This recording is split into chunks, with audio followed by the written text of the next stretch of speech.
Hi, I'm Craig with ApplianceVideo.com.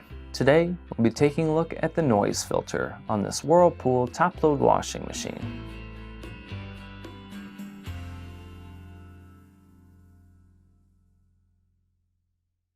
Stop. Before beginning any repair, always be sure to disconnect the power to the appliance.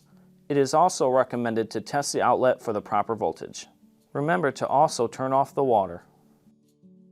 The main reason why you'd be replacing a noise filter is that the unit will not power on. Now, click on the link below to view this repair video.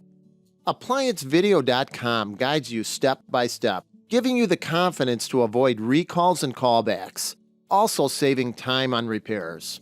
Whether you're up against an uncommon repair or the latest appliance on the market, our videos have been created with you in mind.